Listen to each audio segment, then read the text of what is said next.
Peraturan perundang-undangan di Indonesia. Yang pertama, pengertian peraturan perundang-undangan. Peraturan perundang-undangan adalah peraturan tertulis yang memuat norma hukum yang mengikat secara umum dan dibentuk atau ditetapkan oleh lembaga negara atau pejabat yang berwenang melalui prosedur yang telah ditetapkan. Yang kedua, tujuan dan peraturan perundang-undangan secara umum. Tujuan pembentukan perundang-undangan adalah mengatur dan menata kehidupan dalam suatu negara supaya masyarakat yang diatur oleh hukum itu memperoleh kepastian, kemanfaatan, dan keadilan di dalam kehidupan bernegara dan bermasyarakat. Yang ketiga, fungsi dari peraturan-peraturan perundang-undangan. Undangan fungsinya adalah mengatur sesuatu materi tertentu untuk memecahkan suatu masalah yang ada dalam masyarakat. Yang keempat, 3 landasan peraturan perundang-undangan. Yang pertama, yuridis adalah semua hal yang mempunyai arti hukum yang diakui sah oleh pemerintah. Contohnya, Undang-Undang Nomor 20 Tahun 2003 tentang Sistem Pendidikan Nasional dan Pasal 31 Ayat 1 Undang-Undang 1945 yang menyatakan bahwa warga negara berhak mendapatkan pendidikan. Yang kedua, sosiologis adalah pertimbangan atau alasan yang menggambarkan bahwa peraturan yang dibentuk untuk memenuhi kebutuhan masyarakat dalam berbagai aspek.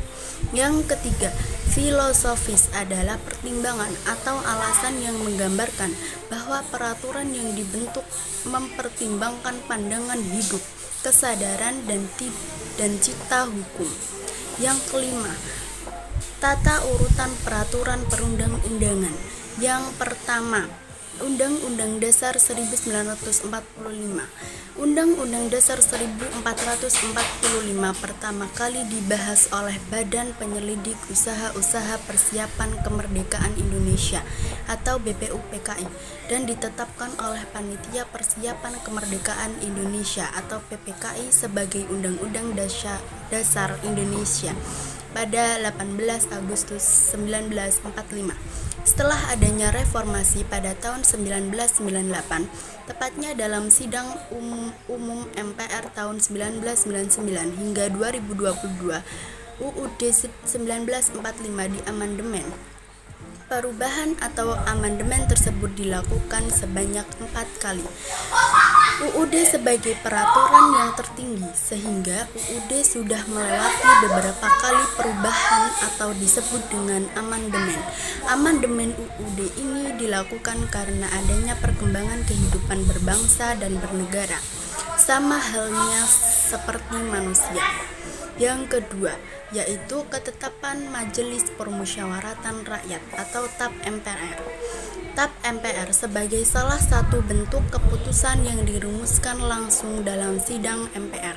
Isinya mengenai hal-hal yang bersifat basicing atau penetapan yang terdiri dari 2 macam, yaitu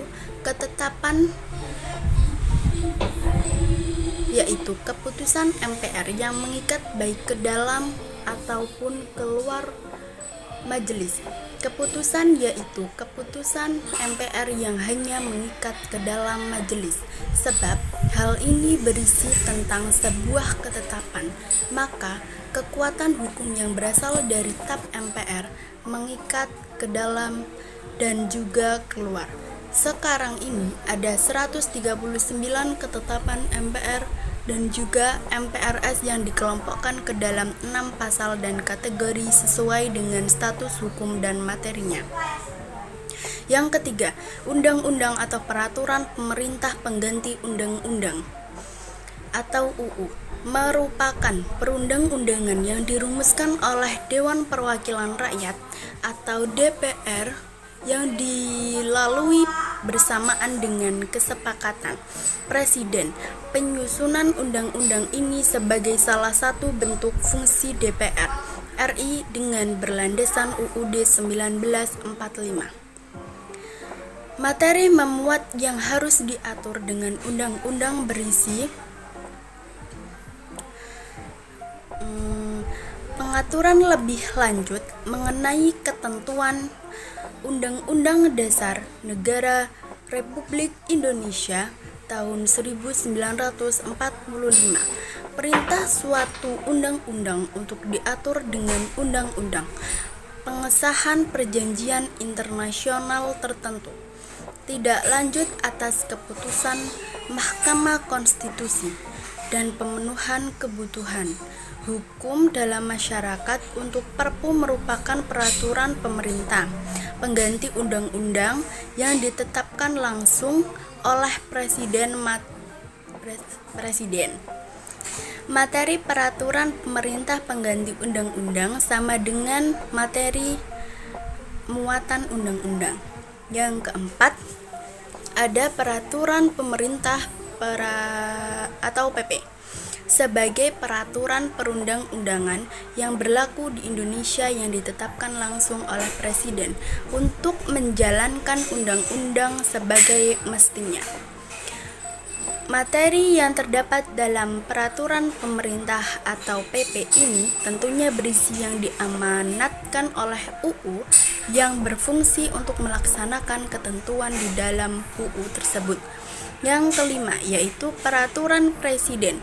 Peraturan presiden atau Perpres adalah peraturan perundang-undangan yang ditetapkan oleh presiden untuk menjalankan perintah peraturan perundang-undangan yang lebih tinggi atau dalam menyelenggarakan kekuasaan pemerintah. Materi muatan peraturan presiden berisi materi yang diperintahkan oleh perundang-undangan.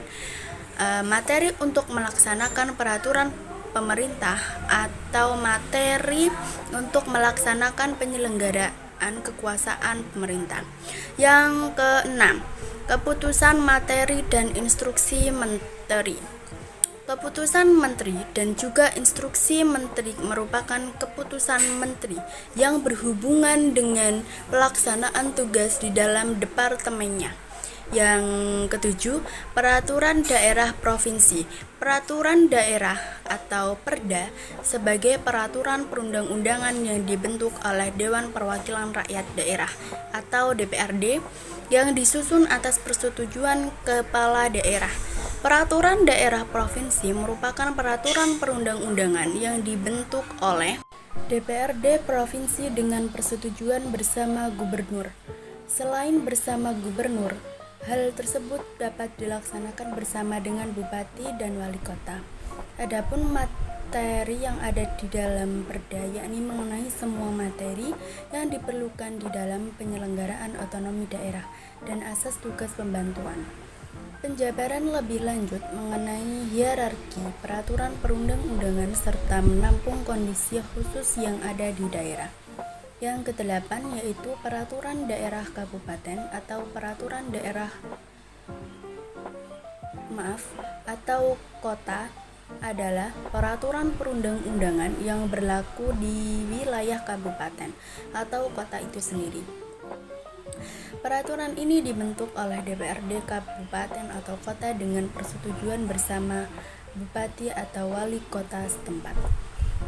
Dalam pasal 11 UU nomor 12 tahun 2011 disebutkan bahwa materi muatan peraturan daerah provinsi dan peraturan daerah kabupaten atau kota berisi materi muatan dalam rangka penyelenggaraan otonomi daerah dan tugas pembantuan serta menampung kondisi khusus daerah. Atau penjabaran lebih lanjut peraturan perundang-undangan yang lebih tinggi.